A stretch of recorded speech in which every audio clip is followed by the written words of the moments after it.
Diusir dari rumahku sendiri tepat seminggu setelah suamiku meninggal. Aku tidak memohon, melainkan membalikan keadaan. Ku tarik semua kekayaan peninggalannya, dan ku buat ibu mertuaku jatuh miskin hingga sujud minta ampun padaku. Sebelum kita mulai lebih lanjut, yuk, tekan tombol suka, serta tombol subscribe agar tidak ketinggalan kisah menarik lainnya. Dan jangan lupa absen asal kota Bapak Ibu di kolom komentar. Semoga rezeki kita semua dilancarkan, kesehatan kita diberkahi, dan keluarga kita selalu harmonis dalam lindungannya. Amin. Satu kata yang melayang di rumah kami adalah kosong. Bukan kosong perabotan, tentu saja, karena rumah di Kemang ini dipenuhi sofa Italia, kristal Eropa, dan lukisan mahal. Tapi kosong akan tawa, kosong akan Bagaswara. 7 hari sudah berlalu sejak suami dan belahan jiwaku itu pergi. 7 hari sejak kecelakaan kerja yang merenggutnya tanpa pamit. Sejak itu, dinding rumah ini terasa terbuat dari kaca, tebal, dingin, dan memisahkan kami yang masih bernapas dalam duka. Duka yang kurasakan bagaikan lautan. Sementara duka Ibu Dahlia hanyalah genangan di cermin riasnya. Aku, Aura Kencana, mencoba menenggelamkan diri dalam kenangan, memeluk kaos favorit Bagaswara yang aromanya masih samar-samar tercium. Di sisi lain, Ibu Dahlia, mertuaku, memilih untuk mengeringkan air matanya dengan cepat, menggantinya dengan sorot mata tajam yang menghakimiku setiap saat. Dia tidak lagi berduka, dia sedang menghitung. Suasana sarapan pagi itu adalah siksaan bisu yang tak terperi. Di meja makan jati panjang, kami duduk berjauhan. Aku di satu ujung, Ibu Dahlia di ujung lain, dan di tengah, putriku yang berusia 5 tahun, Naya, tampak bingung dengan keheningan ini. Naya adalah duplikat Bagaswara, dengan rambut hitam tebal dan mata bulat cerdas. Dia adalah satu-satunya cahaya yang masih berani menyala di tengah rumah mati ini. Naya mengoceh pelan tentang boneka beruangnya, memecah kebisuan dengan suara manisnya yang renyah. "Nenek, lihat, Naya bikin matahari dari sereal," bisiknya riang. Ibu Dahlia tidak menjawab. Dia hanya mengaduk tehnya dengan sendok perak yang berdentang pelan, seperti lonceng kematian. Ekspresinya kaku, seperti patung porselen yang kehilangan jiwa. Aku tahu persis apa yang ada di pikirannya, bukan kehilangan putranya, melainkan hilangnya pemasukan bulanan yang fantastis, hilangnya akses ke kartu kredit tak terbatas, dan hilangnya status sosial yang selama ini ia banggakan atas nama putranya. Dahlia tidak pernah menyukaiku sejak awal. Aku bukan dari kasta sosialita yang ia harapkan untuk putranya. Aku hanyalah seorang desainer interior lepas dengan latar belakang keluarga sederhana. Sejak hari pertama pernikahan, ia selalu memandangku sebagai barang impor murah, yang entah bagaimana berhasil mencuri putra mahkota, Bagaswara. "Kau dan anakmu itu hanya menumpang hidup," pernah ia desiskan saat aku hamil Naya. Bagaswara selalu membelaku, selalu menenangkanku dengan caranya yang jenaka dan penuh cinta. Dia akan memelukku erat dan berbisik, "Mereka cemburu pada cahaya MU, sayang. Rumah ini milik kita, bukan mereka. Lagi pula, siapa yang bayar cicilannya kalau bukan kita berdua? Kami memang membeli rumah ini berdua, dengan uang kami berdua, jauh sebelum Bagaswara menduduki posisi puncak di perusahaan ayahnya. Itu adalah benteng kami, yang kini ia tinggalkan padaku." Makan pagi selesai tanpa ada yang bicara sepatah kata pun. Naya turun dari kursinya, membawa mainannya, dan berjalan ke arah Ibu Dahlia, mencoba meraih tangan keriput itu. "Nenek, Naya mau main di taman, temani ya?" Dahlia menarik tangannya dengan gerakan cepat, nyaris kasar, seolah Naya adalah hama. "Jangan sentuh nenek. Kau membuat sarapanku jadi tidak enak," katanya dengan suara dingin dan menusuk. Wajah Naya langsung meredup. Matanya yang tadi berbinar seketika digenangi air mata. Aku segera berlari, memeluk putriku. Hatiku serasa disayat sembilu melihat tatapan terluka di mata kecilnya. Saat itu juga, sesuatu yang lebih keras dari duka mulai tumbuh dalam diriku. Amarah yang membeku. "Ini juga rumah kami, Bu," ujarku pelan, mencoba mempertahankan nada damai. "Arya dan aku yang membeli ini." Dahlia tertawa, Tawa kering tanpa kegembiraan yang terdengar seperti gesekan amplas di telinga. Rumah? Ini rumah putraku. Putramu sudah tiada. Artinya, kau bukan lagi siapa-siapa di sini. Kau hanyalah beban yang harus kusingkirkan. Aku adalah istri sah Bagaswara, Bu, dan ini cucu Anda. Balasku, suaraku mulai bergetar. Aku tidak sudi rumah ini diisi oleh parasit. Bentaknya. Kata-kata itu melukaiku lebih dalam daripada pisau. Kau dan anak itu, angkat kaki. Besok pagi, pergi, sebelum aku panggil polisi dan mengusir kalian secara paksa. Diusir dari rumah yang kubeli bersama Bagaswara, 7 hari setelah kematiannya, di hadapan putriku sendiri. Dunia di sekelilingku seolah runtuh. Tapi, di tengah kehancuran itu, aku melihat Naya yang polos, yang masih memeluk bonekanya dan memandangku dengan mata penuh tanya. Demi anak ini, aku tidak boleh hancur. Aku tidak akan memberinya kepuasan melihatku menangis dan memohon. Aku menelan semua air mataku, mengubahnya menjadi tekad yang membara di ulu hati. Aku menatap lurus ke mata Dahlia yang penuh kemenangan dan mengangguk. Hanya sekali. Anggukan itu adalah deklarasi perang. Baik, Bu. Kami akan pergi. Jawabku, suaraku tenang, mematikan. Bagus. Cepatlah, aku muak melihat wajah kalian berdua. Katanya, kembali menyeruput tehnya dengan santai. Dahlia mengira dia baru saja menang. Dia mengira dia baru saja mengusir benalu yang akan jatuh miskin di jalanan. Lucu sekali, melihat betapa besarnya dia meremehkanku. Betapa naifnya dia berpikir bahwa semua kekayaan itu hanya milik putranya yang sudah meninggal, dan bukan milik kami, keluarga kecil yang ditinggalkan. Siang itu, aku membawa Naya ke kamar. Kamar kami yang besar, penuh dengan tawa dan rahasia kami. Naya, yang tidak mengerti apa-apa, justru merasa senang. Kita mau liburan ya, Bu? Naya boleh bawa semua mainan? Tanyanya riang, membuat hatiku kembali teriris. Tentu, sayang. Kita akan pergi berpetualang ke istana baru. Aku berbohong, memaksakan senyum yang terasa kaku. Setelah Naya tertidur pulas memeluk foto ayahnya, aku memulai tugasku. Aku tidak mengemas semua barang. Aku hanya mengemas pakaian, dokumen penting, dan mainan favorit Naya. Setiap lipatan baju terasa seperti mengemas kepingan kenangan yang menusuk. Saat aku merapikan laci di meja Bagaswara, tanganku menyentuh sebuah benda keras, sebuah kotak kayu kecil yang selalu terkunci. Bagaswara pernah berkata, "Jangan buka kotak ini, Aura, kecuali kalau kau sedang dalam keadaan sangat terdesak. Ini adalah jaring pengaman kita." Dan saat ini, aku sedang diusir dari rumahku sendiri oleh ibu mertuaku yang kejam. Inilah keadaan darurat yang ia maksud. Tanganku gemetar saat memasukkan kunci kecil dari gantungan kunci Bagaswara yang tersimpan rapi. Bunyi, klik. Dari kunci yang terbuka adalah suara yang memecah kesunyian malam.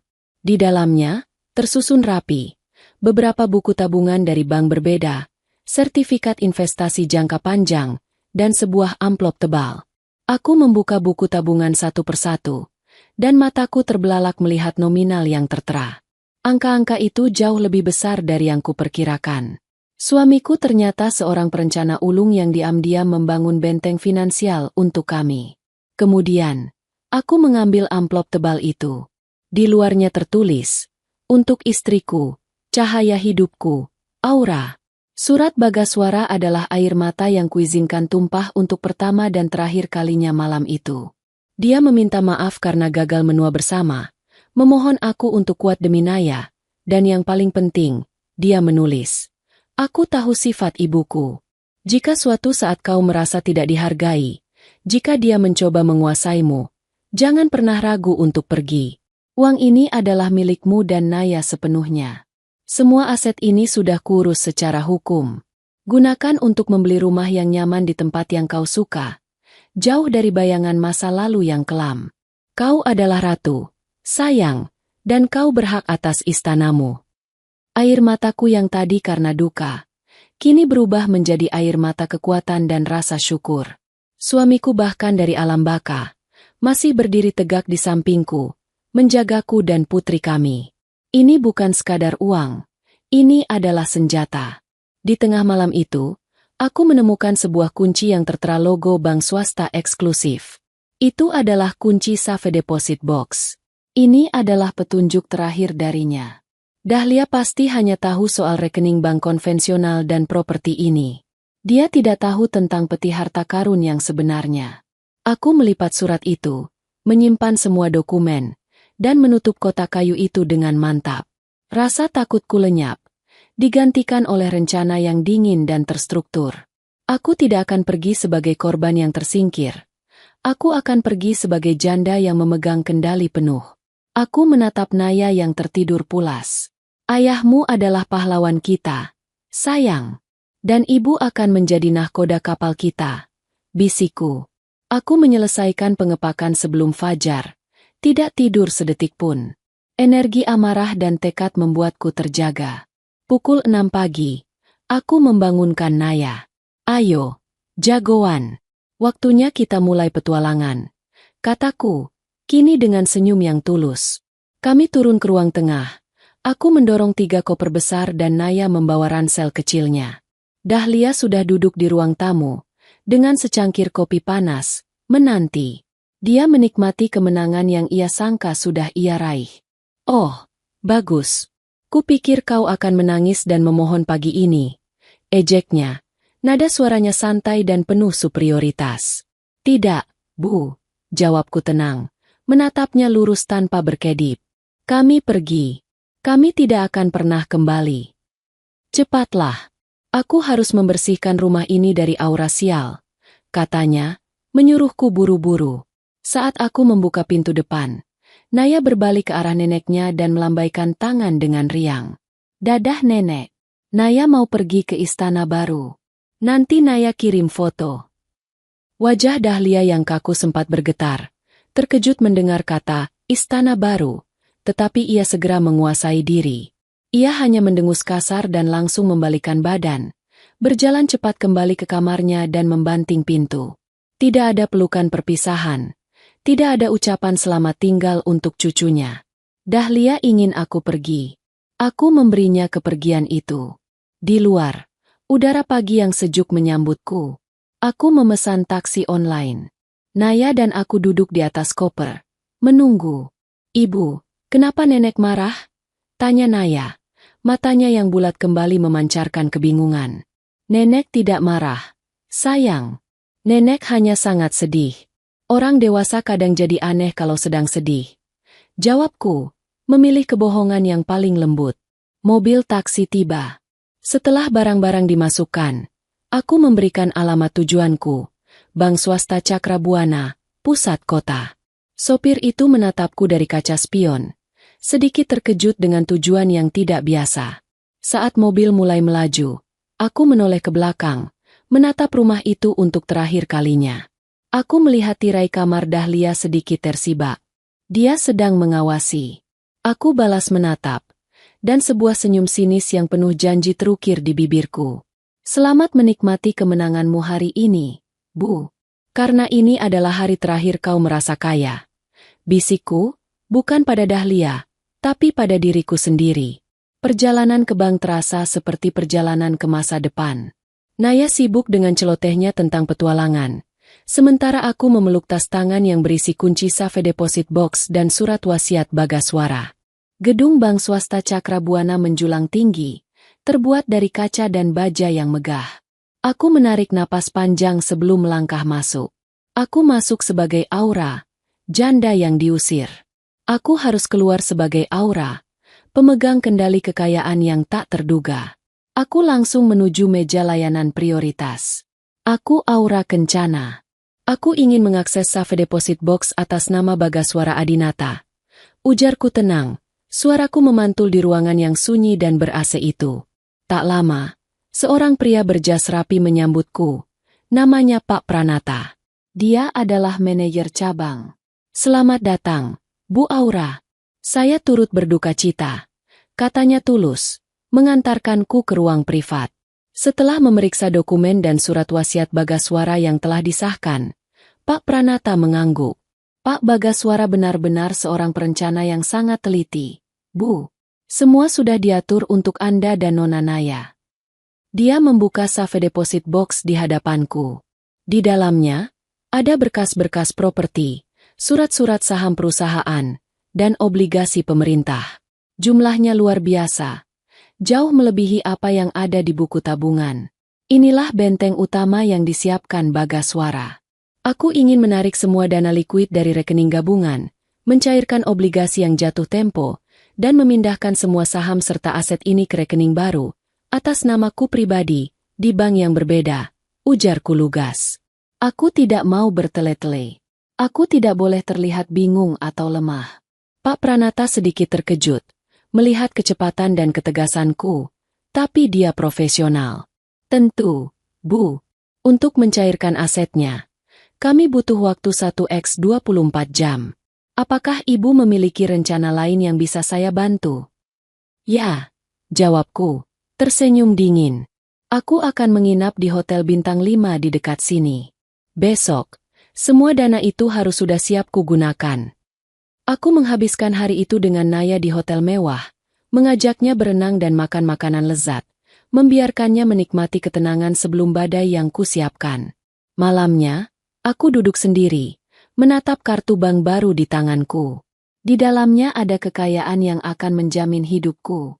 Keesokan harinya, aku kembali ke bank, dan semua dana sudah cair. Nominalnya membuat kepalaku pusing, tetapi aku tetap tenang. Aku mengambil uang tunai dalam jumlah besar, sebagai modal awal, dan mentransfer sisanya ke rekening baru yang sangat rahasia. Saat keluar dari gedung bank, aku bukan lagi aura yang sama. Di tanganku, aku memegang kendali penuh atas nasibku dan Naya. Sekarang, waktunya beli istana kita, sayang. Bisikku pada Naya di dalam taksi. Aku langsung menuju kawasan Puri Indah, rumah yang telah kulihat di situs properti. Aku bertemu dengan agen properti bernama Ibu Ratna. Dia menunjukkan toho seimpianku, modern, minimalis, dengan kolam renang kecil di taman belakang. Naya berlarian di taman belakang, tertawa riang. Aku melihat binar di matanya, dan saat itu juga, aku membuat keputusan. Aku ambil rumah ini, kataku pada Ibu Ratna. Ibu tidak mau berpikir dulu. Tanyanya terkejut. Tidak perlu. Aku bayar tunai. Jawabku mantap. Pembelian rumah itu selesai dalam 2 hari. Aku mentransfer dana dalam jumlah besar. Jantungku berdebar, tetapi hatiku tenang. Ini adalah investasi terbaik. Benteng kami. Sore hari penyerahan kunci, aku berdiri di depan rumah baruku. Aku memotret Naya yang sedang tertawa riang di tepi kolam, dengan latar belakang rumah kami yang megah. Aku mengambil ponsel, membuka akun media sosialku yang selama ini kunonaktifkan, dan mengunggah foto itu. Aku tahu, kabar ini akan sampai ke telinga Ibu Dahlia seperti sambaran petir. Ini bukan hanya pamer. Ini adalah pemberitahuan resmi bahwa permainan telah dimulai. Sekarang, giliran Dahlia yang akan menanggung akibat dari pengusiran yang ia lakukan. Saat Naya masuk rumah barunya, berteriak, "Ini kamar Naya." Aku tersenyum. Dahlia mengira dia telah mengusir benalu. Kenyataannya, dia baru saja mengusir ratu yang memegang kunci kekayaannya. Dan sekarang, aku siap melihat bagaimana dia akan menghadapi tumpukan utang yang diam-diam ditinggalkan putranya di belakangnya. Aku siap melihat kejatuhannya. Rumah baru kami di Puri Indah terasa sunyi, tetapi bukan kosong. Itu adalah jenis keheningan damai yang terjadi setelah badai usai. Baru 2 hari kami di sana, dan Naya sudah berlarian di halaman, berteriak-teriak riang. Kebahagiaannya adalah perisai paling kuat yang kumiliki. Aku tidak membuang waktu 1 jam pun setelah pembelian rumah. Sambil Naya sibuk mengeksplorasi kamar barunya, aku duduk di meja makan yang masih kosong, ditemani laptop dan ponsel.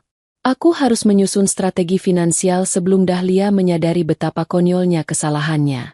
Langkah pertamaku adalah memastikan semua jalur keuangan Dahlia ke Bagaswara benar-benar terputus. Aku menelepon Pak Pranata, manajer bank di Cakrabuana, dan memberinya instruksi. "Pak, saya ingin semua koneksi ke rekening lama, termasuk kartu tambahan atas nama Ibu Dahlia, segera dibatalkan." Zero access. Pintaku, memastikan suaraku tidak menyisakan ruang negosiasi. Siap, Bu Aura. Akan kami proses malam ini juga. Jawabnya, nadanya kini penuh hormat, bukan lagi simpati. Jelas sekali, melihat total aset yang Bagaswara tinggalkan membuat pandangannya terhadapku berubah 180 derajat. Aku bukan lagi janda yang patut dikasihani. Aku adalah klien penting. Langkah selanjutnya, melunasi utang yang wajib ku urus. Meskipun Dahlia pantas menerima karmanya, aku tidak mau ada masalah hukum yang menyeret nama Bagaswara. Aku mengambil alih semua sisa cicilan resmi yang tertinggal atas nama Bagaswara, seperti asuransi kesehatan dan dana pensiun, melunasinya dari dana yang kutransfer ke rekening baru. Utang yang tidak kusentuh hanyalah utang yang terkait langsung dengan gaya hidup boros Dahlia, seperti tagihan kartu kredit atas namanya sendiri dan cicilan rumah Kemang yang ia klaim miliknya. Tumpukan dokumen legal yang Bagaswara tinggalkan ternyata adalah jebakan manis untuk Dahlia. Selama ini, Bagaswara menggunakan rekening gabungan kami untuk membayar cicilan rumah Kemang yang ternyata, setelah ku teliti, masih memiliki utang besar. Dahlia selama ini hanya tahu menerima uang bulanan dari Bagaswara dan merasa superior. Dia tidak pernah mau repot-repot mengurus urusan administrasi bank. Rumah itu hutang, bukan warisan tunai. Bisikku pada diriku sendiri sambil tersenyum sinis. Begitu Bagaswara tiada dan aku menarik semua dana likuid, rekening pembayaran cicilan rumah itu akan kering total. Dahlia tidak memiliki pemasukan yang cukup untuk menambal lubang itu sendirian. Aku mengirim salinan resmi surat wasiat Bagaswara yang telah dilegalisasi kepada pengacara keluarga Dahlia, bukan untuk bernegosiasi, melainkan sebagai deklarasi. Isi surat itu menyatakan aku dan Naya sebagai ahli waris tunggal semua aset dan investasi, efektif per hari Bagaswara meninggal. Itu adalah langkahku yang paling berani dan penuh humor. Aku mengirimkan surat itu melalui kurir kilat dengan amplop mewah, memastikan pesannya tersampaikan dengan style. Pesanku jelas, ini bukan lagi warisan yang bisa kau klaim, Bu. Ini sudah milikku, secara sah, dan kau tahu itu. Kabar ini pasti akan mencapai telinga Dahlia dalam hitungan jam. Aku tahu Dahlia akan panik. Dia akan segera menyadari bahwa tidak ada transfer bulanan yang masuk, tidak ada akses ke rekening putranya, dan yang paling parah, dia akan segera berhadapan dengan tagihan-tagihan yang selama ini Bagaswara tutupi. Tiba-tiba, ponselku bergetar, menampilkan nomor rumah Kemang. Aku tersenyum. Ah, dia sudah mulai mencium bau asap. Aku menekan tombol reject tanpa berpikir dua kali. Lalu, dengan santai, aku memblokir nomor rumah itu. Aku tidak ingin mendengar sandiwara isak tangisnya. Aku tidak butuh drama. Aku hanya butuh dia merasakan dinginnya kenyataan. Ternyata, Dahlia tidak menyerah semudah itu. Dia menelepon dari nomor ponselnya, yang entah bagaimana ia dapatkan dari daftar kontak lama. Aku mengangkat teleponnya, tetapi hanya membiarkan keheningan yang menjawab. Aura, kenapa kau tolak teleponku? Suara Dahlia melengking, kehilangan semua ketenangannya yang palsu. Ada apa, Bu Dahlia? Jawabku datar. Aku tidak lagi menggunakan panggilan, Ibu Mertua, atau Ibu. Hanya nama panggilan yang formal dan dingin. Kenapa transfer bulanan tidak masuk? Aku mencoba menarik uang di rekening putramu, tapi tertolak. Kenapa kau blokir aksesku? Teriaknya, penuh amarah dan ketakutan. Transfer bulanan? Itu uang suamiku, Bagaswara. Dia sudah tiada. Artinya, transfer itu berhenti. Jelasku, sesantai mungkin. Dan mengenai rekening, sesuai wasiat Bagaswara, semua asetnya sudah dialihkan kepadaku dan Naya sebagai ahli waris tunggal. Ibu tidak memiliki akses hukum, Bu. Itu milikku sekarang. Di seberang telepon, terdengar napas Dahlia yang tersengal-sengal, seperti ada sesuatu yang mencekiknya. Kau bohong. Kau licik. Uang itu milik anakku. Kau hanya seorang menantu haram yang mencoba mencuri. Seorang menantu haram, kata ibu. Tanyaku sambil tertawa pelan. Tawa itu terdengar mengerikan, bahkan di telingaku sendiri. Wanita yang ibu usir dan sebut, Parasit, itu kini yang memegang kunci semua harta putramu. Ironis, bukan? Aku memutuskan untuk memberikan pukulan pamungkas pertamaku.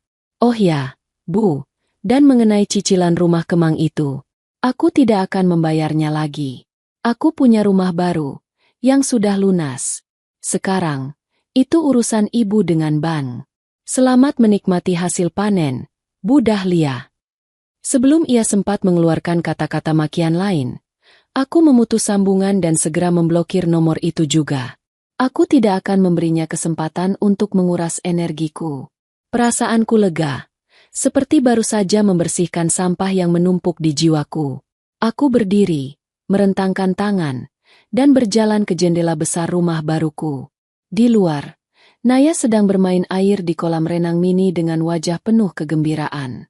Aku tahu, Dahlia pasti sedang dalam proses histeria. Dia pasti sedang mencoba menelepon pengacara dan bank, hanya untuk menemukan bahwa semua yang kukatakan adalah kebenaran yang pahit. Dia kini terjebak di rumah Kemang, yang bukan lagi aset, melainkan sebuah kewajiban finansial yang akan segera menenggelamkannya. Aku menatap Naya yang tertawa lepas, dan aku berbisik. Kita aman, sayang. Ibu akan memastikan tidak ada yang bisa menyentuh kebahagiaan kita lagi. Dendam bukanlah sesuatu yang harus disajikan panas-panas, melainkan dingin dan matang. Dan untuk Dahlia, aku baru saja menyalakan mesin pendinginnya. Aku hanya perlu menunggu beberapa minggu, membiarkan tagihan-tagihan itu menumpuk, membiarkan bank dan kolektor yang melakukan pekerjaan kotorku. Sementara itu, aku akan fokus membangun istana kami. Aku memanggil desainer interior dan memulai proyek penataan rumah. Aku tidak menyentuh semua saham dan obligasi yang ditinggalkan Bagaswara, melainkan hanya menggunakan dana tunai yang telah kucairkan. Aku berjanji pada diri sendiri, investasi Bagaswara harus terus berkembang, demi masa depan Naya. Aku juga mulai merencanakan butik dan kafe impianku. Aku menyewa sebuah ruko strategis di dekat kompleks Puri Indah. Uang yang kugunakan untuk ini adalah uangku sendiri, dari hasil pencairan dana tabungan gabungan yang selama ini kukira tidak seberapa. Kehidupanku berbalik 180 derajat. Dulu, aku adalah seorang istri yang hidup di bawah bayangan kesuksesan suami, dengan mertua yang meremehkan. Kini, aku adalah pemilik aset besar, single mother yang mendirikan kerajaannya sendiri, dan yang paling penting, aku bebas. Aku sering memimpikan Bagaswara, dan dalam mimpi itu, dia selalu tersenyum bangga. Dia tahu aku kuat. Dia tahu aku bisa. Aku harus berterima kasih pada Dahlia. Tanpa pengusirannya yang kejam, aku mungkin akan selamanya terperangkap dalam duka dan bayangan suamiku. Pengusiran itu adalah dorongan yang kubutuhkan untuk bangkit, mengambil kendali, dan menggunakan semua senjata yang telah disiapkan Bagaswara untuk kami. Dahlia mengira dia sedang membersihkan rumahnya dari sampah. Dia tidak tahu, dia baru saja melempar berlian berharga yang justru menimpa kepalanya sendiri. Aku hanya perlu bersabar. Drama di Kemang baru saja dimulai, dan aku, Aura Kencana, akan menjadi penonton terbaik di kursi paling depan. Minggu-minggu pertama adalah masa paling menyenangkan dalam hidupku. Setelah tragedi itu, rasanya seperti baru keluar dari penjara yang sangat mewah. Aku sibuk menata townhouse baru kami, memilih furnitur, memilah warna cat, dan yang paling penting, mengawasi Naya yang setiap hari menemukan sudut baru untuk dijadikan tempat bermain. Kami menghabiskan malam-malam dengan memesan makanan cepat saji, berkemah di ruang tamu yang masih kosong melompong, dan menonton film kartun dengan proyektor mini. Kegembiraan Naya adalah bumbu paling lezat dalam menu balas dendamku. Melihatnya tertawa lepas, bebas dari aura dingin dan tatapan menghakimi Ibu Dahlia, adalah hadiah yang tak ternilai. Dia tumbuh subur di lingkungan baru yang penuh cahaya matahari dan udara segar. Kami berdua mulai melupakan rumah Kemang, yang kini terasa seperti mimpi buruk yang samar-samar. Di sisi lain kota, aku tahu, mimpi buruk itu baru saja dimulai untuk Dahlia. Mesin pendingin yang ku setel kini bekerja dengan sempurna. Aku tidak perlu repot-repot memaki atau berdebat dengannya. Para profesional dari bank dan lembaga keuangan yang akan melakukan pekerjaan itu. Aku membiarkan seminggu penuh berlalu sebelum aku melakukan gerakan kecilku yang berikutnya. Sebuah taburan garam di atas luka yang menganga. Aku menghubungi Pak Pranata dan meminta informasi tentang semua aset yang tidak masuk dalam surat wasiat utama. Ternyata, ada sebuah rekening investasi kecil yang Bagaswara buat secara diam-diam, yang ia niatkan sebagai dana darurat untuk hadiah ulang tahun kejutan Dahlia. Dana itu tidak tertera jelas dalam wasiat utama, dan secara otomatis, setelah batas waktu tertentu, akan masuk rekening ahli waris. Aku mencairkan dana itu, yang jumlahnya lumayan besar, dan menggunakannya untuk membeli mobil baru. Bukan mobil super mewah yang menarik perhatian, melainkan sebuah SUV family yang nyaman dan aman untuk mengantar Naya ke sekolah nanti. Pilihan mobil ini adalah bagian dari humor kecilku. Dahlia pasti tahu persis tentang dana kejutan itu.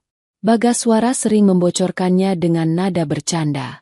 Begitu ia sadar dana itu hilang, dia akan tahu siapa yang mengambilnya, dan dia akan tahu betapa cermatnya aku memangkas semua sumber dayanya, bahkan yang paling kecil dan tersembunyi. Aku tidak hanya membeli mobil, aku juga memamerkannya. Aku memotret Naya yang berpose lucu di kursi belakang mobil, yang masih terbungkus plastik, dengan rumah baru kami sebagai latar. Foto itu segera kuunggah di media sosial, ditandai dengan caption yang sangat santai, seolah tak terjadi apa-apa, siap untuk petualangan baru. Naya sangat suka mobil, putri, barunya. Bukan Dahlia yang pertama kali bereaksi, melainkan Tantrina, sepupu Bagaswara yang terkenal paling cerewet. Dalam hitungan menit, ia mengirim pesan ke ponselku.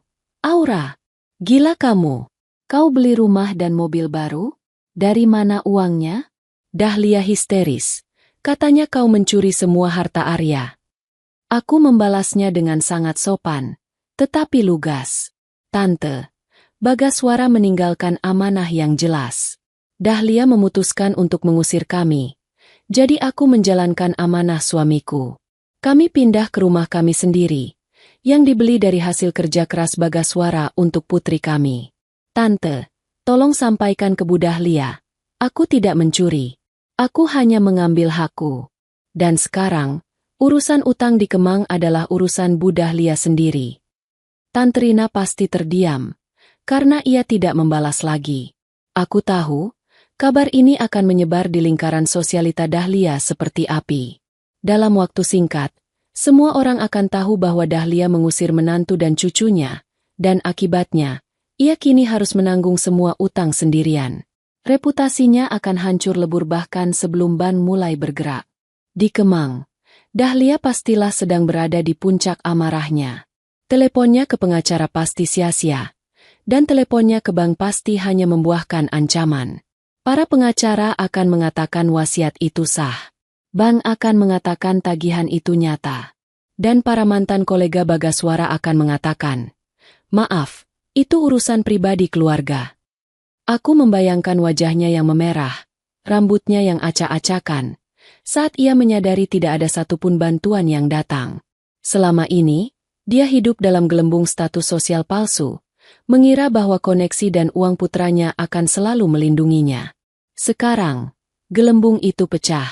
Aku menaburkan gula di atas luka itu dengan memulai proyek bisnisku. Aku menyewa konsultan bisnis terbaik.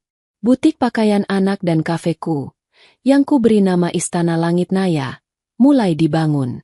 Aku menggunakan desainku sendiri, memastikan setiap sudutnya nyaman dan penuh keceriaan. Aku ingin bisnis ini sukses bukan hanya untuk uang, tetapi untuk membuktikan bahwa aku bisa berdiri sendiri, tanpa bergantung pada nama Bagaswara atau keluarganya. Semua ini terasa seperti permainan catur yang ku menangkan dengan indah. Setiap langkahku adalah respons langsung terhadap kekejaman Dahlia. Dia mengusirku, aku beli rumah baru. Dia menuduhku parasit, aku bangun bisnisku sendiri. Dia ingin aku miskin, aku justru memperkaya diriku dan putriku. Saat aku meninjau lokasi ruko yang sedang direnovasi, aku menerima panggilan lagi, kali ini dari pengacara keluarga Dahlia. Nyonya Kencana, Nyonya Dahlia meminta Anda melunasi cicilan rumah Kemang. Dia bilang itu adalah kewajiban moral almarhum. Katanya, suaranya terdengar sangat hati-hati. Kewajiban moral. Aku tertawa kecil. Tolong sampaikan ke Bu Dahlia. Kewajiban moralnya sebagai nenek sudah ia buang saat dia mengusir cucunya dari rumah. Lagi pula, jika itu kewajiban moral, kenapa dia tidak menjual perhiasannya yang mahal untuk melunasinya? Tapi Nyonya, jika rumah itu disita, reputasi keluarga akan hancur. Itu bukan lagi urusanku, Tuan Pengacara. Potongku. Aku punya rumah baru, yang sudah lunas. Dan kurasa kehancuran reputasi itu setimpal dengan penderitaan yang ia sebabkan pada putriku. Sampaikan juga, aku harap ia menikmati proses penyitaan itu. Selamat bertugas. Aku menutup telepon. Rasanya seperti baru saja memenangkan pertarungan sengit di arena tinju, tetapi aku bahkan tidak perlu mengotori tanganku. Para pembantu Dahlia, para pengacara, dan Bang, semuanya menjadi alatku untuk membalaskan dendam.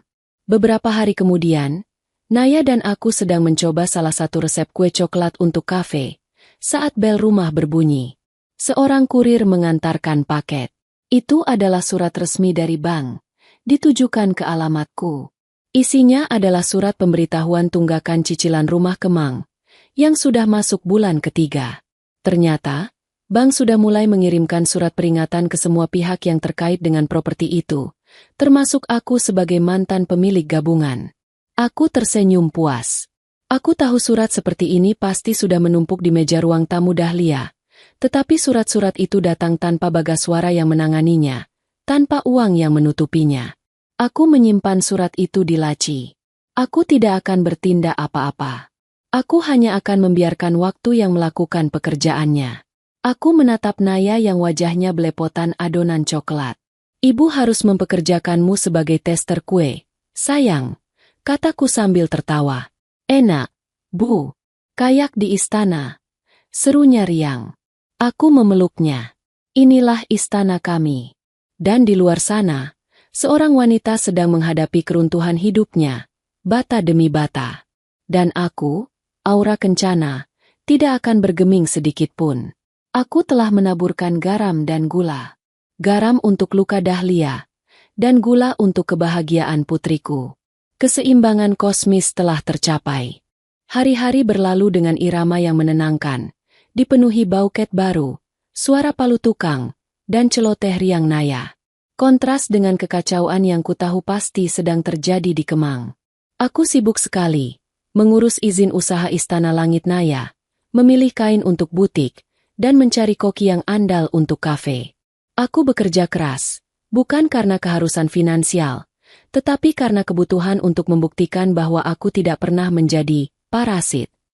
Aku mulai merasakan euforia yang aneh, rasa bebas yang bercampur dengan kegembiraan yang penuh kuasa. Setiap tawa Naya, setiap kemajuan renovasi ruko, adalah palu godam yang menghantam ego Dahlia dari jarak jauh.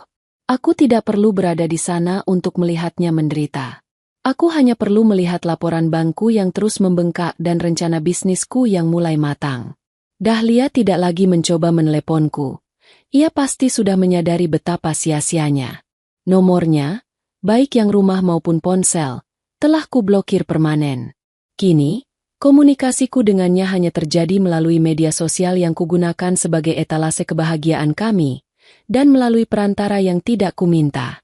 Tante Rina menjadi operator gosip utamaku. Seminggu setelah mobil baru kuunggah, Tante Rina kembali mengirimkan pesan yang panjang lebar, penuh tanda seru dan emoji menangis.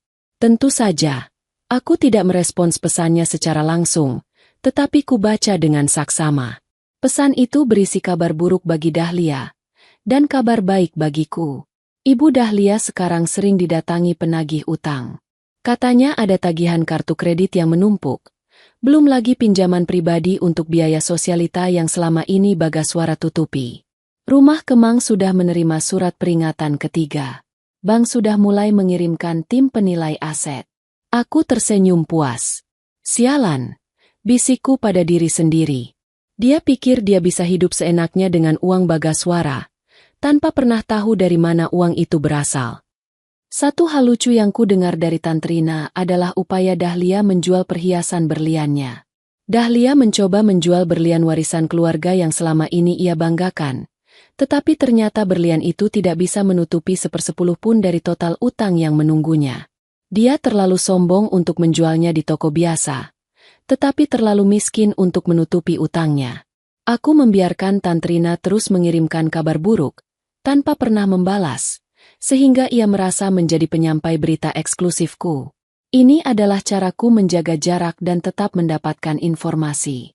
Dia adalah mata dan telingaku di lingkaran kemang yang sebentar lagi akan roboh. Pukul 10 pagi itu, saat aku sedang memilih keramik untuk dapur kafe, ponselku berdering. Layar menampilkan nomor tak dikenal dari kantor telepon area Jakarta Selatan, yang ku kenali sebagai nomor kantor bank besar yang terkait dengan cicilan rumah Kemang. Halo, Nyonya Kencana. Dengan saya Anton dari Bank Mandiri Bunga. Sapa suara laki-laki formal di seberang sana. Ya, ada yang bisa kubantu. Jawabku, nadaku santai, seolah baru saja memenangkan lotre. Nyonya Kencana, kami ingin mengonfirmasi mengenai tunggakan cicilan properti di Kemang. Ini sudah masuk peringatan keras. Kami perlu tahu kapan pembayaran akan dilakukan, mengingat Anda adalah salah satu pemilik gabungan properti ini. Jeda sejenak. Ini adalah momen yang kutunggu-tunggu, berhadapan langsung dengan eksekutor Dahlia. Oh, rumah yang itu, kataku, membuat nada bicaraku seolah-olah sedang mengingat sesuatu yang tidak penting. Aku sudah pindah, Pak. Aku sekarang tinggal di Puri Indah, di rumahku yang baru. Rumah yang di Kemang. Itu urusan Ibu Dahlia. Dia yang mengusirku, dia yang harus bayar. Terdengar suara helaan napas berat dari Pak Anton. Tapi Nyonya, secara hukum, Anda masih terdaftar sebagai salah satu penanggung jawab kredit. Jika properti itu disita, ini akan berdampak buruk pada riwayat kredit Anda. Aku tertawa kecil, tawa yang tulus dan menenangkan. Pak Anton, aku baru saja membeli properti lain secara tunai. Riwayat kreditku saat ini sempurna. Aku tidak khawatir sama sekali. Dan jika Anda perlu menyita rumah di Kemang, silakan. Itu akan membuat Ibu Dahlia belajar tentang pentingnya menghargai keluarga. Itu adalah pelajaran yang ia perlukan. Dan jujur, aku berharap proses penyitaan itu berjalan cepat. Tetapi, Nyonya, tidak ada, tetapi, Pak, potongku tegas. Uang tunai dan semua asetku kini berada di bank lain, yang tidak ada hubungannya dengan rumah itu. Aku bersedia menanggung dampak riwayat kredit, demi melihat keadilan ditegakkan. Sekarang, tolong alihkan semua pemberitahuan ke Ibu Dahlia. Dia yang masih tinggal di sana. Dia yang masih menikmati kemewahan hutang itu. Setelah keheningan yang lama, Pak Anton, yang bingung dengan tanggapanku, akhirnya menyerah. Baiklah, Nyonya Kencana. Kami akan mencatat pernyataan Anda. Terima kasih. Aku menutup telepon dan merasakan beban di dadaku terangkat total. Aku telah secara resmi memberitahu bank bahwa aku tidak akan membayar sepeser pun, dan aku tidak peduli dengan konsekuensinya. Aku telah memilih kebebasan emosional di atas ketakutan finansial. Sejak saat itu, telepon dari bank dan lembaga keuangan lainnya tidak pernah berhenti. Mereka mencariku sebagai penjamin kedua yang mudah, tetapi aku selalu menjawab dengan tenang, mengarahkan mereka kembali ke Kemang. Aku punya rumah baru yang lunas. Silakan sita saja rumah yang lama itu. Menjadi mantraku. Sore itu, aku membawa Naya ke taman kompleks. Naya bermain dengan riang di ayunan, sementara aku duduk di bangku, membaca laporan perkembangan bisnisku. Kehidupanku kini terasa seperti novel yang ditulis ulang, dengan bab-bab yang lebih cerah dan lebih kuat. Tiba-tiba, ponselku bergetar. Sebuah surel masuk dari pengacara keluarga Dahlia. Subjeknya, permintaan pertemuan mendesak. Isinya singkat. Nyonya Dahlia ingin bertemu secara pribadi dengan Anda, di tempat netral, untuk membahas penyelesaian masalah properti dan keuangan yang mendesak. Wajahku tersenyum simpul. Ah, akhirnya. Setelah semua penolakan dari bank dan pengacara, Dahlia pasti sudah mencapai titik terendah. Dia tidak punya pilihan selain datang kepada parasit yang ia usir. Aku membalas surel itu segera. Isi balasan, tentu, aku tidak punya masalah untuk bertemu. Namun, Aku sangat sibuk. Aku akan menghubungimu minggu depan untuk menentukan waktu. Sampai saat itu, selamat menikmati waktu Anda. Aku tidak akan terburu-buru. Aku akan membiarkan dia menunggu, membiarkan rasa frustrasi dan kepanikan menggerogotinya. Aku ingin dia merasakan setiap detik dari kemiskinan yang akan datang. Aku ingin dia tahu bahwa waktuku jauh lebih berharga daripada semua uangnya. Aku menatap Naya yang melompat kegirangan dari ayunan. Bu, sudah selesai mainnya. Ayo kita beli es krim. Ayo, sayang, jawabku, berdiri dan menggandeng tangannya. Aku meninggalkan surel itu tanpa dihiraukan. Urusan dengan Dahlia bisa menunggu. Kebahagiaan putriku, itu yang utama. Dahlianya sudah mulai sujud secara tidak langsung. Aku hanya perlu menunggunya datang dan sujud di depanku. Dan momen itu, ku yakin, akan segera tiba. 1 minggu berlalu setelah surel permintaan pertemuan dari pihak Dahlia ku terima, dan aku sengaja tidak membalasnya. Aku membiarkan pengacara Dahlia mengirimkan 2 surel pengingat lagi yang bernada semakin mendesak. Aku tahu, setiap jam penundaan adalah siksaan batin bagi Dahlia yang kini hidup di bawah bayang-bayang penyitaan. Aku menggunakan waktu itu untuk menyelesaikan proyek besarku, Istana Langit Naya. Ruko 2 lantai di area komersial Puri Indah itu kini hampir rampung. Lantai bawah adalah kafe bergaya shabby chic dengan sudut bermain anak yang luas. Sementara lantai atas adalah butik pakaian anak yang menjual rancanganku sendiri. Aku sengaja membuat kafe ini ramah dan nyaman untuk para ibu, memastikan tempat ini akan menjadi magnet bagi komunitas elit yang kutargetkan. Proyek ini, yang seharusnya kumulai bertahun-tahun lalu, kini terasa sebagai persembahan terindah untuk Bagaswara. Dia selalu mendukung impianku untuk berbisnis. Setiap detail kecil, mulai dari pemilihan mesin kopi profesional hingga lampu gantung kristal di butik, terasa seperti membangun benteng baru bagi harga diri dan kemandirianku. Aku tidak lagi menggantungkan statusku pada nama almarhum suami. Aku membangunnya dengan tanganku sendiri. Di tengah kesibukanku, aku akhirnya memutuskan untuk membalas surel dari pengacara Dahlia. Aku memilih lokasi pertemuan, Istana Langit Naya, di ruang kerjaku yang baru, di lantai 2 butik, yang kini sudah dilengkapi dengan meja kerja kayu jati yang megah. Isi balasanku sangat singkat dan berwibawa. Tuan pengacara, aku bersedia bertemu. Kamis, pukul 11 pagi. Lokasi, Istana Langit Naya. Alamat ruko. Aku hanya akan menerima Bu Dahlia dan Anda, tanpa pihak ketiga lain. Tolong konfirmasikan kehadiran. Aku tahu, memilih ruko yang baru saja kubangun sebagai tempat pertemuan adalah pukulan telak yang dingin. Dahlia akan terpaksa datang ke tempat yang membuktikan bahwa parasit yang ia usir kini adalah seorang pebisnis yang sukses dan mandiri. Ini adalah pembalasan yang manis tanpa perlu sepatah kata pun. Hari Kamis tiba. Aku sudah mengenakan pakaian kerja terbaikku. Bukan gaun mewah, tetapi blazer yang elegan dan profesional, memancarkan aura seorang wanita karir yang mengendalikan segalanya. Naya kutitipkan di rumah bersama pengasuh barunya, yang kurekrut dari agen terpercaya. Tepat pukul 11:05, mobil sedan hitam mahal berhenti di depan ruko. Dari kaca jendela, kulihat Dahlia turun. Dia masih berpakaian mewah, tetapi kini kemewahannya terasa dipaksakan, seperti topeng yang sedikit retak. Di belakangnya, ada tuan pengacara yang tampak gelisah. Aku menunggu di ruang kerja, yang dindingnya penuh dengan mood board dan rencana bisnis. Pintu terbuka, dan Dahlia melangkah masuk. Mata Dahlia langsung menyapu ruangan. Tatapannya penuh kejutan yang tidak dapat ia sembunyikan. Dia pasti menyangka akan bertemuku di sebuah kafe biasa, bukan di sebuah butik dan kafe mewah yang baru, yang dengan jelas menunjukkan kekayaan dan keberhasilanku. Kau membangun semua ini? Tanyanya, suaranya tercekat, penuh rasa tidak percaya. Selamat datang di Istana Langit Naya, Bu Dahlia. Sambutku, berdiri dari kursi kerjaku dengan senyum tipis. Ini adalah hasil dari parasit yang ibu usir. Dahlia tidak merespons. Dia hanya duduk kaku di sofa yang telah kusediakan. Tuan pengacara berusaha mencairkan suasana yang dingin membeku.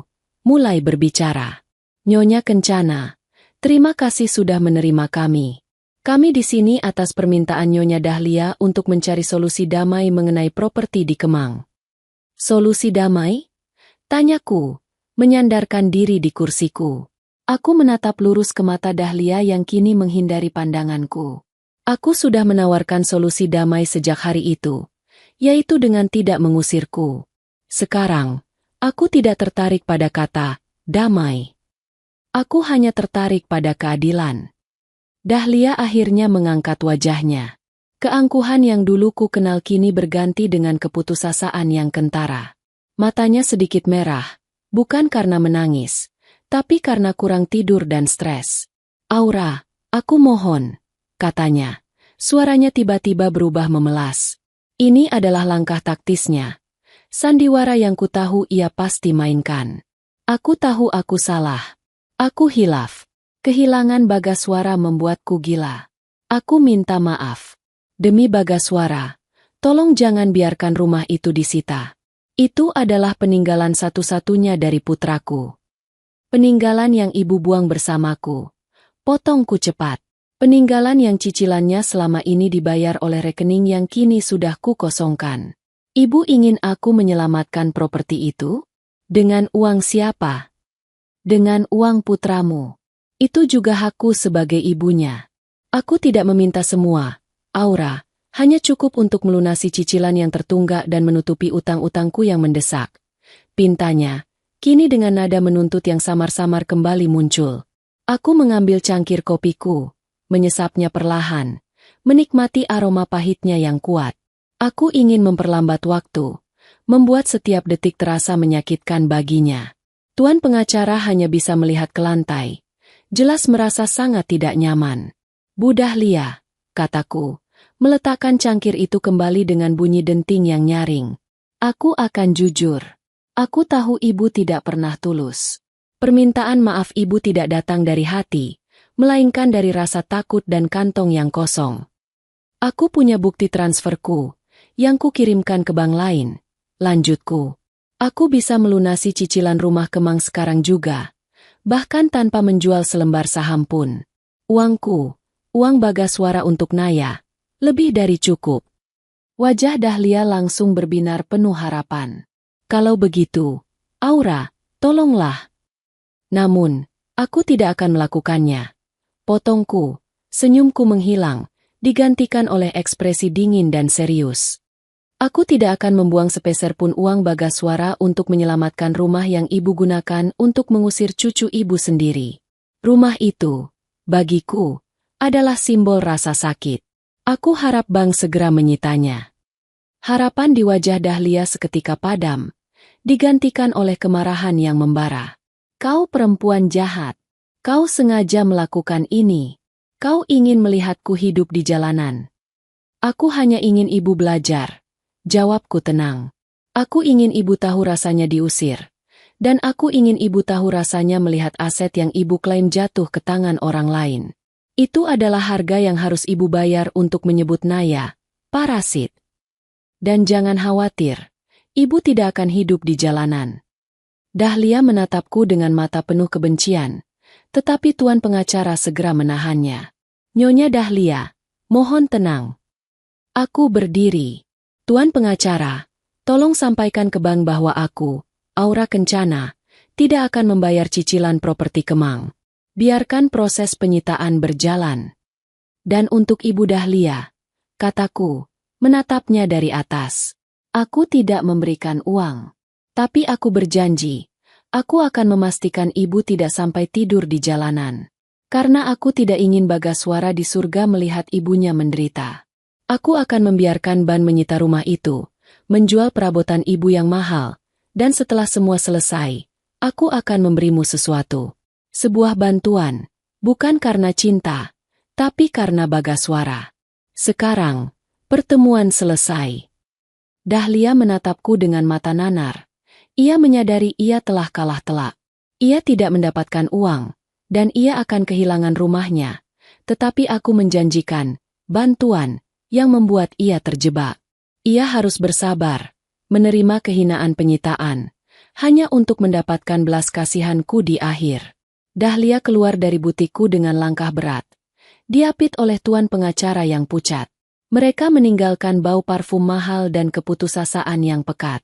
Aku kembali ke mejaku, menarik napas lega, dan tersenyum tulus. Aroma kopi yang ku seduh sendiri di kafeku terasa sangat nikmat. Aku baru saja memenangkan pertempuran penting. Pintu butik akan segera dibuka. Aku kembali bekerja, menata kehidupanku, sementara nasib Dahlia kini sepenuhnya berada di tangan Ban. 2 bulan berikutnya adalah masa paling sibuk, sekaligus paling tenang, dalam hidupku. Istana Langit Naya resmi dibuka dan langsung disambut antusias oleh para ibu di Puri Indah. Butik pakaian anakku sukses besar. Dan kafe kami selalu ramai dengan pesanan latte dan kue coklat Naya. Aku benar-benar menemukan jati diriku sebagai seorang pebisnis mandiri, jauh dari bayangan istri dan menantu yang lemah. Aktivitas bisnisku menjadi distraksi yang sempurna dari drama Kemang. Aku hampir tidak pernah memikirkan Ibu Dahlia, kecuali ketika Tantrina mengirimkan pesan yang semakin hari semakin putus asa. Isi pesannya selalu sama, Dahlia tertekan. Dahlia sakit-sakitan. Dahlia dikucilkan karena rumahnya didatangi kolektor. Kabar paling menarik adalah drama penyitaan resmi. Karena aku terus menolak membayar dan telah membuat bank yakin bahwa aku tidak peduli dengan riwayat kreditku, sementara Dahlia tidak mampu melunasi tunggakan, bank akhirnya bergerak cepat. Rumah mewah di Kemang yang selama ini menjadi lambang kesombongan Dahlia kini menjadi aset sitaan bank. Penyitaan itu tidak terjadi diam-diam. Aku pastikan itu menjadi tontonan.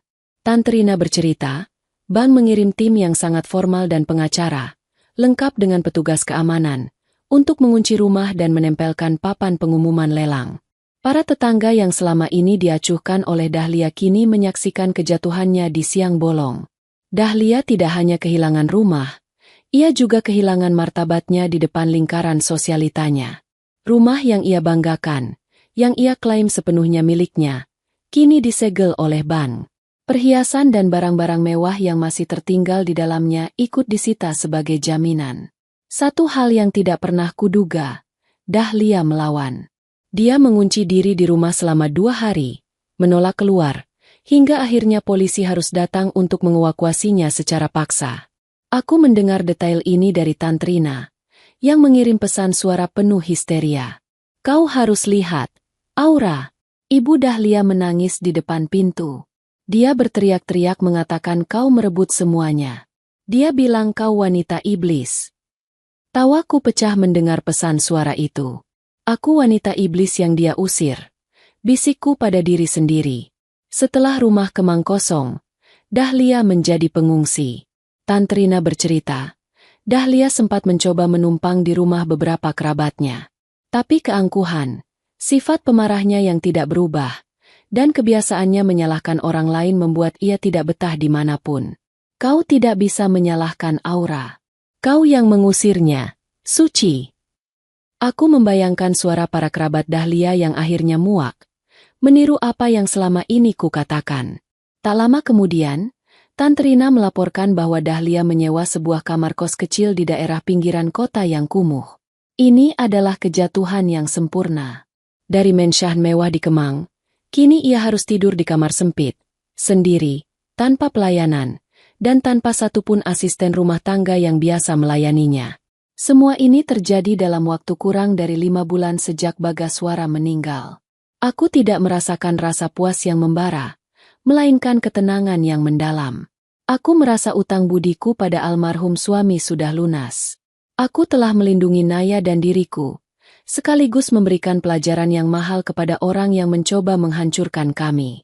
6 bulan berlalu. Istana Langit Naya sudah mapan. Kami berencana mengadakan pesta kecil untuk merayakan ulang tahun Naya yang ke-6, sekaligus ulang tahun pertama bisnisku. Aku benar-benar bahagia. Hubunganku dengan Naya semakin kuat, dan aku bahkan mulai menjalin pertemanan dengan beberapa ibu yang ramah di kompleks. Suatu sore, saat aku sedang menemani Naya di taman kompleks, ponselku berdering. Layar menunjukkan nomor yang tidak kukenal, bukan dari area Jakarta Selatan. Halo, sapaku. Aura, ini aku. Suara itu serak, lemah, dan sangat berbeda dari suara Dahlia yang angkuh dan melengking. Ini adalah suara seorang wanita tua yang lelah, yang telah dipecundangi oleh hidup. Aku diam sejenak, menahan napas. Ya, Bu Dahlia. Bagaimana ibu mendapatkan nomorku? Tidak penting bagaimana. Aku mohon. Aura, aku hanya ingin bertemu. Aku ingin minta ampun. Suaranya bergetar, dan aku bisa mendengar isak tangis yang tulus, bukan sandiwara yang ku dengar di telepon beberapa bulan lalu. Minta ampun. Tanyaku, nadaku datar. Bukankah ibu sudah berjanji akan mendapatkan hak ibu di neraka? Aku sudah kehilangan segalanya. Aura, rumah, uang, teman-teman. Aku hidup sendirian di kamar sempit. Aku sakit. Aku kedinginan. Aku tidak punya siapa-siapa. Rengeknya. Ibu kehilangan segalanya karena pilihan ibu sendiri. Balasku, tanpa emosi. Ibu memilih uang daripada cucu ibu. Ibu memilih keangkuhan daripada hati nurani. Itu adalah konsekuensi, Bu. Aku tahu. Aku tahu aku salah besar. Aku mohon. Aura, tolong berikan aku bantuan yang kau janjikan. Aku tidak kuat lagi. Aku menoleh ke arah Naya, yang sedang tertawa sambil mengejar kupu-kupu. Wajahnya yang damai adalah pengingatku bahwa aku telah memenangkan segalanya. Baiklah, Bu Dahlia, kataku, akhirnya. Aku tidak akan membiarkan ibu menderita sampai mati di kamar kos. Itu akan membuat Bagaswara sedih di surga, dan aku tidak ingin itu terjadi. Aku akan memberimu bantuan. Benarkah? Terima kasih. Aura, terima kasih. Serunya histeris, seolah baru saja mendapat harapan hidup. Tapi ada syaratnya, Bu Dahlia. Kataku, memotong euforianya. Kita akan bertemu. Bukan di kafe, dan bukan di tempat netral. Ibu akan datang ke tempatku, dan ibu akan melakukan apa yang kuminta. Apapun, Aura, aku akan melakukan apapun. Datanglah ke Istana Langit Naya, butik dan kafeku. Besok, pukul 10 pagi, dan datanglah sendiri. Kataku, memberikan alamat lengkap. Aku menutup telepon, hatiku tenang, tetapi tanganku sedikit gemetar. Momen yang kutunggu-tunggu akan segera tiba. Aku telah menyusun skenario pertemuan ini sejak lama, dan kini, saatnya eksekusi terakhir. Ini bukan tentang uang, ini tentang martabat dan penyesalan. Aku harus memastikan dia tahu, di mana posisinya yang sebenarnya. Aku menatap ke arah matahari terbenam yang memerah. Panggung sudah siap. Besok, pertunjukan terakhir dari Sandiwara Kemang akan dimainkan, dan Dahlia akan menjadi pemeran utama yang berlutut. Malam itu, aku tidak bisa tidur nyenyak. Bukan karena rasa takut, melainkan karena antisipasi dingin yang menjalari setiap sarafku. Aku sudah memvisualisasikan adegan ini berulang kali selama berbulan-bulan. Besok, aku akan menghadapi Dahlia, bukan sebagai menantu yang lemah, melainkan sebagai ratu di istanaku sendiri. Aku memastikan setiap detail di Istana Langit Naya sempurna. Aku meminta semua staf kafe dan butik untuk berhati-hati dan menjaga kerahasiaan. Aku mengatur ruang kerjaku di lantai 2 agar memiliki visibilitas penuh ke arah kafe di lantai bawah, tempat ia akan menunggu. Pertemuan ini harus terjadi di ruang kerjaku, menempatkanku di posisi tertinggi, secara harfiah dan metaforis. Pukul 9 pagi, aku sudah tiba di ruko. Aku memilih pakaian yang sangat sederhana, celana panjang hitam, kemeja putih, dan blazer kasual. Aku tidak ingin terlihat berlebihan. Keberhasilanku sendiri sudah cukup menjadi pernyataan. Aku melihat Naya sekilas di rumah, menciumnya, dan meyakinkannya bahwa aku akan segera kembali. Tepat pukul 10 kurang 10, sebuah taksi tua berhenti di depan kafe. Jantungku berdetak lebih cepat. Dari jendela ruang kerjaku, kulihat Dahlia turun. Pemandangan itu menghantamku, bukan dengan rasa puas, tetapi dengan realitas yang dingin. Dahlia yang kukenal, anggun, sombong, mengenakan perhiasan berkilauan, telah tiada. Wanita yang berdiri di sana adalah sosok yang membungkuk, dengan pakaian yang lusuh dan kusut. Matanya cekung, dan ia tampak jauh lebih tua dari usia sebenarnya. Semua aura kemewahan yang ia pinjam telah hilang total. Dia melangkah masuk ke kafe yang ramai. Aroma kopi Arabica, tawa para ibu, dan musik instrumental yang menenangkan pasti terasa seperti tamparan baginya. Kontras dengan bau pengap dan kesunyian kamar kosnya. Seorang staf mudaku menghampirinya, dan Dahlia dengan suara yang sangat rendah menyebut namaku. Nyonya Kencana menunggu di lantai atas, di ruang kerjanya, kata stafku sopan. Dahlia berjalan menaiki tangga dengan langkah yang berat.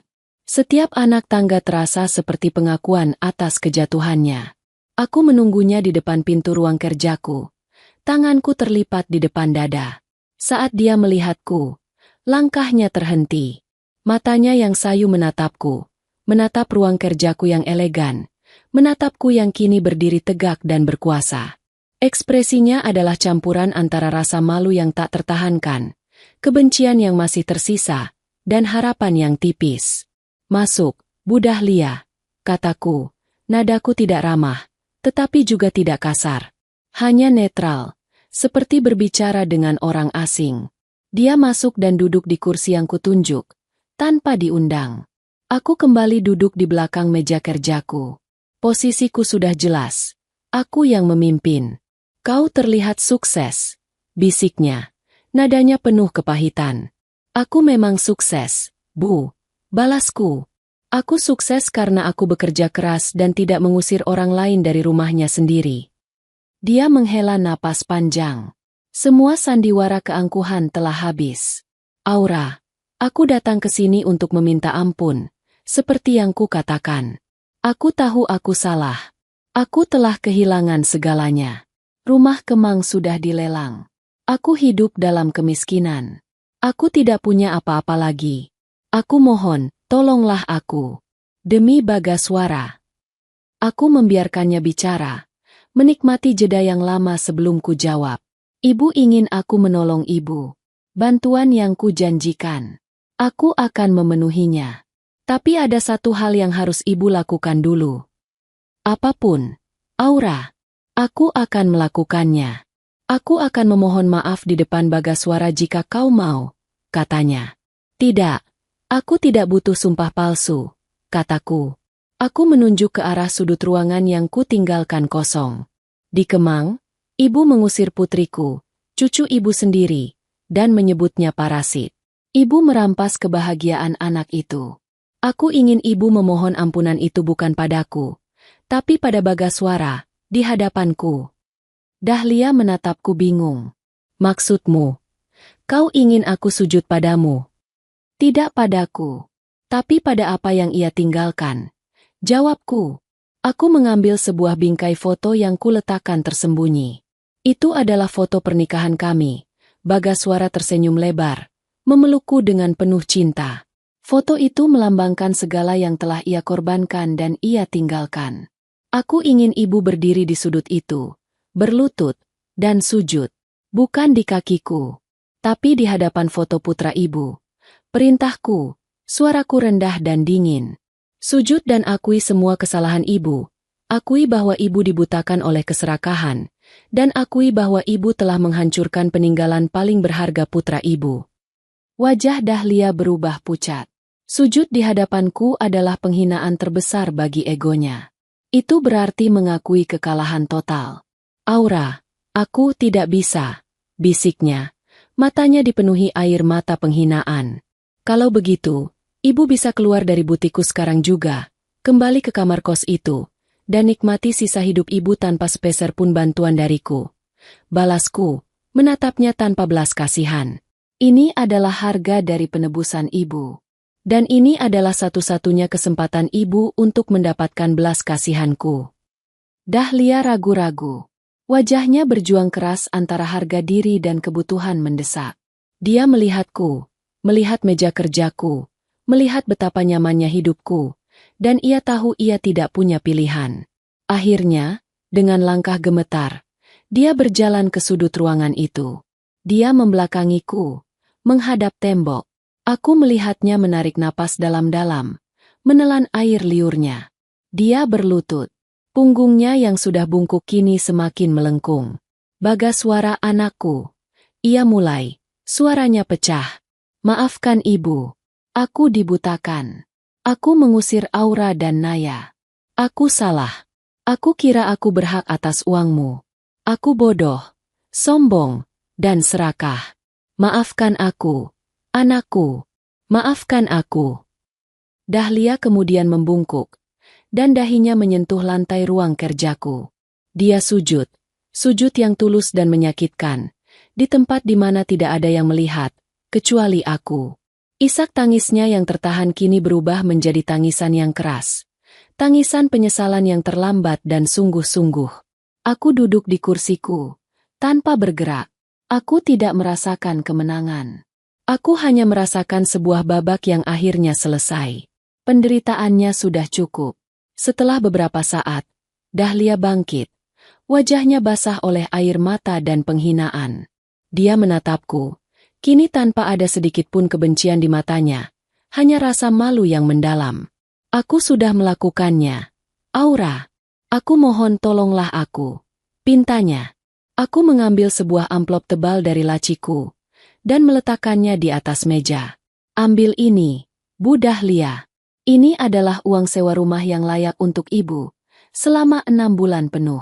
Plus sedikit dana untuk makan. Ambil ini, dan cari tempat tinggal yang bersih dan aman. Dahlia menatap amplop itu, lalu menatapku. Air matanya kembali menggenang. Kau benar-benar menolongku. Aku tidak menolong ibu, kataku. Nadaku kembali dingin. Aku menolong almarhum suamiku dari rasa sakit. Jangan pernah hubungiku lagi. Jangan pernah datang ke sini lagi. Dan jangan pernah mencoba mendekati Naya. Dahlia meraih amplop itu dengan tangan gemetar. Dia tidak mengucapkan terima kasih, hanya mengangguk pelan, kepalanya tertunduk. Sekarang, pergilah, kataku. Dahlia berjalan keluar dari ruang kerjaku, meninggalkan sepotong sejarah yang menyakitkan. Aku mengawasinya menuruni tangga. Di lantai bawah, ia melihat sekilas ke arah kafe yang ramai, lalu bergegas keluar, kembali ke taksi tuanya.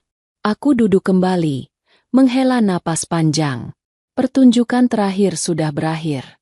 Aku telah memberikan pelajaran hidup yang takkan pernah ia lupakan. Dan aku, Aura Kencana, akhirnya bisa menutup buku masa lalu itu untuk selamanya. Setelah adegan sujud itu, sebuah kelegaan luar biasa menyelimutiku. Seolah aku baru saja melepaskan karang besar dari pundakku. Aku sudah melakukan semua yang kuanggap perlu. Aku telah melindungi putriku, menjalankan amanah suamiku, dan menutup pintu masa lalu dengan kunci yang dingin dan tegas. Hari-hari setelah pertemuan itu terasa lebih ringan. Bahkan udara di sekitarku terasa lebih manis. Aku fokus sepenuhnya pada bisnis dan Naya. Istana Langit Naya berkembang pesat. Aku tidak hanya mendapatkan keuntungan finansial, tetapi juga menemukan kebahagiaan sejati dalam kreasiku sendiri. Para ibu di Kompleks Puri Indah menjadi pelanggan setia. Aku tidak pernah lagi mencoba mencari tahu kabar tentang Ibu Dahlia. Aku telah memberikan bantuan finansial secukupnya. Cukup untuk membuatnya hidup nyaman, tetapi tidak cukup untuk mengembalikan gaya hidup mewahnya. Itu adalah harga dari kebebasanku. Tugasku selesai. Dahlia kini hanyalah bayangan samar di lembar cerita yang telah kulipat rapi. Naya berulang tahun yang ke-6, dan perayaannya berlangsung meriah di Istana Langit Naya. Seluruh kafe kusulap menjadi taman peri, sesuai permintaan Naya. Melihatnya tertawa, meniup lilin dengan mata penuh harap, adalah obat penawar paling mujarab untuk semua luka lamaku.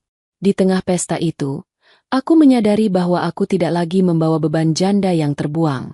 Aku adalah seorang ibu yang sukses, dikelilingi oleh cinta dan kebahagiaan. Di antara tamu yang hadir, aku mulai menjalin persahabatan yang erat dengan Risa. Dia adalah seorang ibu tunggal, pemilik galeri seni di dekat kafeku. Kami sering berbagi cerita tentang tantangan membesarkan anak sendirian dan mengelola bisnis. Persahabatan ini sangat berharga, karena ia memberiku tempat bersandar yang kubutuhkan, sesuatu yang Bagaswara ingin aku temukan. Risa adalah orang yang mengenalkanku pada Damar. Damar adalah seorang arsitek andal, dan kebetulan, ia adalah duda dengan seorang putra seumuran Naya. Pertemuan kami awalnya hanya sebatas obrolan singkat saat menjemput anak-anak yang kini menjadi teman sepermainan yang tak terpisahkan. Anak-anakku, Naya, dan putra Damar, Bima, adalah magnet yang menarik kami mendekat. Mereka sering membuat ulah lucu bersama, dan kami, sebagai orang tua tunggal, harus bekerja sama untuk mengatasi kenakalan mereka. Kami sama-sama mengerti bagaimana rasanya merindukan pasangan yang telah tiada, tetapi juga sama-sama bersemangat membangun kembali kehidupan. Damar adalah pria yang hangat, sabar, dan sangat menghargai perjuanganku. Dia tidak pernah mencoba mengisi posisi Bagaswara, tetapi dia berdiri di sampingku, memberikan dukungan yang sehat dan dewasa. Dia menghargai Istana Langit Naya dan bangga melihatku menjadi wanita yang mandiri. Perlahan, tanpa kusadari, hatiku yang beku karena duka dan dendam, mulai mencair karena kehangatan dan rasa hormat yang ia berikan. Aku belajar bahwa mencintai lagi tidak berarti mengkhianati Bagaswara. Itu adalah melanjutkan janji kehidupan yang ia inginkan untukku. Aku merasa bahagia, benar-benar bahagia, untuk pertama kalinya sejak ia pergi.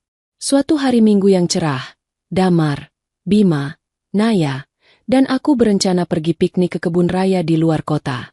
Kami berdua sudah cukup nyaman untuk bepergian bersama sebagai satu keluarga besar. Damar menjemput kami dengan mobilnya yang besar dan nyaman. Naya dan Bima duduk di belakang, sibuk dengan permainan mereka, sementara aku duduk di kursi depan, di samping Damar. Di tengah perjalanan, mobil kami berhenti di sebuah persimpangan lampu merah yang padat. Jalanan di sini adalah perbatasan antara kawasan elit dan pinggiran kota yang lebih tua. Mataku tanpa sengaja tertuju pada halte bus di sisi jalan. Halte itu penuh sesak dengan orang-orang yang menunggu transportasi umum. Di antara kerumunan yang lusuh itu, aku melihatnya. Seorang wanita tua, berdiri sendiri, dengan bahu terkulai dan pakaian yang sangat biasa. Dia memegang tas belanjaan kain yang sudah usang dan menatap kosong ke arah jalanan. Itu adalah Ibu Dahlia. Waktu seolah berhenti berputar. Dia terlihat jauh lebih tua dari yang kuingat. Wajahnya yang dulu sombong kini dihiasi garis-garis kelelahan dan kepahitan. Rambutnya yang memutih diikat seadanya. Dia tampak sakit dan sendirian. Seolah merasakan tatapanku, dia menoleh. Tatapan kami bertemu melalui kaca mobil yang bersih. Aku melihat keterkejutan yang singkat di matanya, diikuti oleh kesadaran pahit, dan kemudian, rasa iri yang membakar. Dia melihatku di dalam mobil mahal, di samping seorang pria yang tampan dan baik, dengan putriku yang tertawa bahagia di kursi belakang. Dia melihat bukti nyata dari kehidupan yang ia buang. Di mataku, aku tidak merasakan kebencian. Tidak ada rasa puas yang brutal. Yang ada hanyalah rasa netral, ketenangan. Dia hanyalah bayangan, orang asing yang pernah ku kenal. Ibu, lihat apa itu? Suara Naya dari kursi belakang memecah keheninganku. Naya menjulurkan kepalanya ke depan, mencoba melihat apa yang menarik perhatianku. Aku tersentak kembali ke masa kini. Aku segera menoleh ke belakang, memberikan senyum termanisku pada putriku, dan mengelus rambutnya. Bukan siapa-siapa, sayang, jawabku lembut. Hanya masa lalu yang sudah kita tinggalkan jauh di belakang. Damar melirikku sekilas. Tatapannya penuh pengertian. Dia tidak bertanya, tetapi dia tahu. Lampu lalu lintas berubah menjadi hijau. Damar menginjak pedal gas, dan mobil kami melaju dengan mulus, meninggalkan persimpangan itu. Aku tidak menoleh ke belakang lagi. Aku menatap lurus ke depan, ke jalanan yang membentang luas. Aku bisa melihat bayangan halte bus itu di kaca spion, semakin mengecil, semakin kabur, hingga akhirnya lenyap di telan jarak. Dahlia sudah sujud, dan aku sudah memberikan pelajaran termahal padanya. Tapi yang paling penting, aku telah memenangkan kebebasan dan kebahagiaanku. Aku meraih tangan Damar, meremasnya pelan. Inilah hidupku sekarang. Cerah, kuat, dan penuh janji. Babak itu benar-benar sudah berakhir. Tahun-tahun berikutnya adalah masa keemasan yang kuukir dengan tanganku sendiri. Kehidupan kami beranjak dari sekadar bertahan hidup menjadi berkembang pesat. Istana Langit Naya menjadi brand terkenal di kalangan ibu-ibu metropolitan. Aku membuka cabang butik kedua dan mulai mempertimbangkan waralaba. Aku tidak lagi menjadi Aura Kencana, janda Bagaswara, tetapi Aura Kencana, pengusaha sukses yang statusnya didasarkan pada kerja keras, kreativitas, dan tekadku yang tak tergoyahkan. Naya dan Bima tumbuh bersama, layaknya saudara kandung. Ikatan yang terjalin di antara mereka adalah kebahagiaan terbesar bagiku dan Damar. Damar adalah seorang arsitek andal, dan kami berdua sama-sama tahu bahwa kami tidak mencari pengganti, melainkan mencari partner untuk membangun kembali keluarga. Damar adalah pria yang hangat, sabar, dan sangat menghargai perjuanganku. Dia menghargai Istana Langit Naya dan bangga melihatku menjadi wanita yang mandiri. Perlahan, tanpa kusadari, hatiku yang beku karena duka dan dendam, mulai mencair karena kehangatan dan rasa hormat yang ia berikan. Aku belajar bahwa mencintai lagi tidak berarti mengkhianati Bagaswara. Itu adalah melanjutkan janji kehidupan yang ia inginkan untukku. Kami memutuskan untuk meresmikan hubungan kami, tidak terburu-buru, tetapi dengan fondasi cinta, rasa hormat, dan tujuan bersama yang kokoh. Kami tidak mengadakan pesta mewah, tetapi sebuah acara sederhana dan intim yang hanya dihadiri oleh keluarga dekat. Pada hari pernikahanku dengan Damar, aku tidak merasakan kesedihan, hanya nostalgia yang manis. Aku berdiri di depan cermin, mengenakan gaun putih yang dirancang oleh desainer terbaik, dan aku tidak pernah merasa sekuat atau seindah ini. Aku adalah bukti nyata bahwa penderitaan bisa diubah menjadi kekuatan. Naya dan Bima adalah pengiring pengantin kami yang menggemaskan. Saat bertukar janji dengan Damar, aku tidak pernah melupakan janji pertamaku pada Bagaswara, untuk bahagia. Aku mencintaimu, Damar. Ku ucapkan dengan lantang dan tulus. Di akhir pesta, Naya datang memelukku, matanya berbinar. "Mama, Ayah Bagas pasti senang lihat kita," katanya polos. "Ya, sayang," jawabku, mencium keningnya. Ayah Bagaswara pasti bangga. Pernyataan Naya adalah penutup yang sempurna untuk babak kehidupanku yang lama. Aku tidak lagi membawa beban masa lalu. Aku tidak lagi membawa rasa duka. Aku hanya membawa cinta dan kekuatan. Aku, Aura Kencana, telah memenangkan segalanya. Dendamku berakhir bukan dengan kehancuran, melainkan dengan kehidupan baru yang diisi oleh cinta, kemandirian, dan warisan abadi dari seorang suami yang tahu bagaimana melindungi ratu dan putrinya. Meskipun aku sudah memaafkan dan melanjutkan hidup, terkadang masa lalu memiliki cara aneh untuk mengirimkan kabar terbaru. Aku tidak pernah mencari tahu tentang Ibu Dahlia, tetapi Tantrina tetap menjadi reporter setiaku, meskipun balasanku selalu singkat. 6 tahun setelah pengusiran itu, Tantrina mengirim pesan yang sangat berbeda dari biasanya. Tidak ada tanda seru, tidak ada emoji menangis. Hanya kalimat pendek, yang penuh dengan ketenangan yang aneh. Isi pesannya, "Aura, Tante cuma mau kasih kabar. Ibu Dahlia meninggal tadi malam. Dia sudah tenang sekarang." Aku membaca pesan itu di ruang kerjaku, di atas meja yang dulu menjadi saksi adegan sujudnya. Aku meletakkan ponselku dan menyandarkan punggung ke kursi. Aku tidak merasakan apa-apa. Tidak ada kesedihan, tidak ada kepuasan. Hanya sebuah bab yang benar-benar final, ditutup. Aku mengambil kunci mobil, memutuskan untuk mengunjungi makam Bagaswara sendirian. Itu adalah tempat yang selalu membuatku merasa damai. Di sana, aku berdiri di antara dua nisan yang terpisah jauh. Bagaswara, suamiku yang kucintai, dan kini, makam yang berjarak beberapa meter, makam Ibu Dahlia. Ternyata, sisa-sisa keluarga besar memutuskan untuk menguburkannya di sana, di pemakaman keluarga.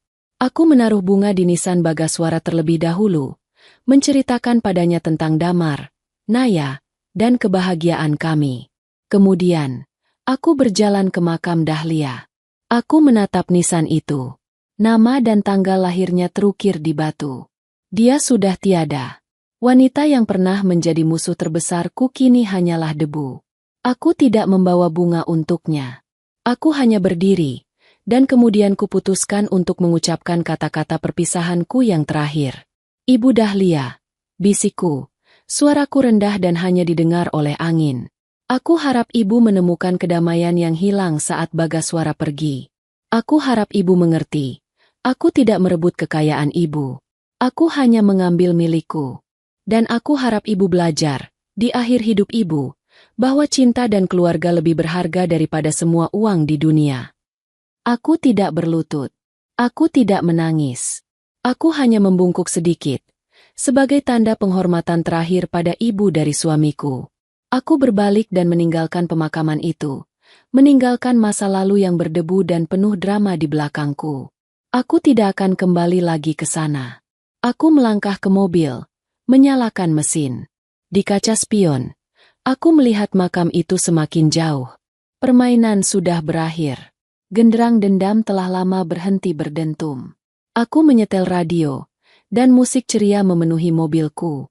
Aku menyetir kembali ke Puri Indah, kembali ke Istana Langit Naya, kembali ke Damar dan anak-anak. Aku, Aura Kencana, telah memenangkan segalanya. Dan kemenangan terbesarku bukanlah uang, tetapi kemampuan untuk memaafkan, melanjutkan hidup, dan menciptakan kebahagiaanku sendiri, persis seperti yang Bagaswara harapkan.